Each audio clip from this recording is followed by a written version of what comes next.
د صوبې مرکز پېښور کې د زراعت تربیي په مرکز کې ترسره شوي وسله وال برید کې وژل سوی د نیمه قبایلي سیمې افردرازم د اوسېدونکي قاسم علي شاه خور رافعه عبدالله وایي د ورور وژل کېدو وروسته ارمانونه نیمګړي پاتې سوي دي. د قاسم مور د وړاندې څخه مړه سوې او په وروستیو کښې 3 زامن او 2 لوڼه پرې شوې. رافعه عبدالله زیاتوي قاسم په پردي ځای کې په ډېره سخته مزدوري کوله او په هغه معاش به یې په خپله تعلیم کولو او د کور ضرورتونه به هم پرې پوره کول. زیاتوي کال 2010 کې سیلابونو د دوی کور هم له منځه یووړ، خو د ورور د نوکرۍ په هیله بیا خپل نوي کور جوړولو ته ارزومن و. رافعه وایي که څه هم د دوی له سر څخه مور سوری زر چک شو، خو د یو مشر ورور په حیثیت قاسم علي شاه دوی لپاره د مور او پلار حیثیت درلودو او د دوی د نوي ژوندانه لپاره په بیلابیلو کورونو کې د قاسم رشتې لپاره چاڼ هم پیل کړی و. خو زیاتوي د قاسم د وژل کېدو وروسته دغه ټول ارمانونه اوس نیمګړي پاتې سوي دي. بس د اخري کال و د 5 تاریخ پر د ټیسټ و د به نوکري لګېدله موږ بس اوس موږ کور جوړ سو مور مړه سوه د مور ځای موږ ته نیولی بس موږ دله واده غواړو بس موږ به کور ډک سي اوس شانکو لري ما کالج کې سټوډنټان دلې ما دا دا به غواړو موږ ټول کور ډنګ سوی واره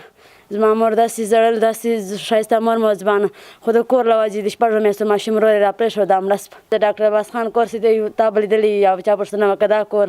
د په خپله اوږو باندې سینه یې ترې زوره مرغلی وه خوږ بې سوه روژه باندې د سیمټ وګڼئ درېیم چاته ښځه ځانه 300 او سبق به یې پویلو بس داخله به یې په کولو بیا به مې پلار ته د چیشي ورکړې او په هغو پیسو باندې. رافعه عبدالله په خپله د 14 ټولګي محصله ده او دغه بدقسمته قبایلي پیغله د هغې قبایلي سیمې سره تعلق لري چېرته چې زنانو ته د تعلیم زیاتې موقعې په لاس نه ورځي. رافعه وایي قاسم دوی سره په یونیورسټۍ کې تعلیمي زده کړو یا د سبق ویلو ژمنه کړې وه، خو زیاتوي پلار یې ضعیف دی او په دې ضعیف عمر باندې لرګي خرڅوي او د لرګو په خرڅ د کور معاش پوره کوي، نو دوی بیا څرنګه خپل تعلیم په یونیورسټۍ کې جاري وساتي. قاسم شاه به ما ته ویل تاسې دغه ولګول زما سې نوکري الله ما ته راکړي زه به تا په یونیورسټۍ کې داخله کوم. یونیورسټۍ زموږ په کلي کې ډېر دغه لري مثال هېڅوک هم یونیورسټۍ ته نه ویدلی زه به په تا یونیورسټۍ آیم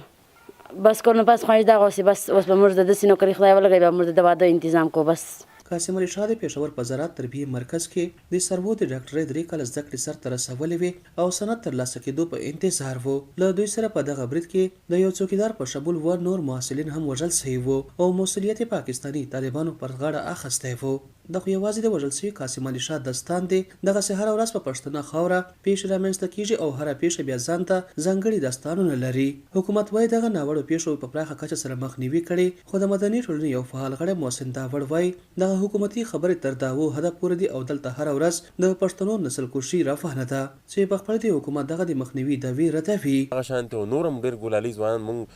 هره ورځ په دې ریاست کې دغې نه لاس وینځو او د دې ریاست د جبر د لاسه موږ دغې نه لاس وینځو. نو زه خو دا نظر لرم چې زه نه پوهېږم زموږ خو عقل و فکر کار پرېښی دی چې تر کومه پورې موږ دغه شانتې ځوانانو جنازې اوچتوو او دغه شانتې د خویندو وروڼه به هغې نه موږ لاس وینځو دغه شانتې به پلاران د خپل ځوانان بچي بیلي کم چې به د دې په زوړ عمر کې د هغې سهاره جوړېږي. باید وویلی سي چې پاکستاني چارواکي له تېرو 15 کالو راسې د توندروۍ په ضد په یو نه ختمېدونکي جنګ اخته دي. دغه جنګ په پښتون مېشته خاورې دوام لري چې له وجې سیمه ییزو خلکو ته سخت ځاني او مالي نقصان اړولی. د جنګ په نامه حکومتي چارواکو له نړۍ څخه په پراخه کچه سره مالي مرستې هم ترلاسه کړي دي، خو دغه مالي مرستو ته سیمه ییز خلک د شک په سترګه ګوري چې ګڼې دغه مرستې خو د دوی په ضد نه کارول کېږي. عدنان بیټنی، وایس اف امریکا، ډیوه راډیو او ټي وي.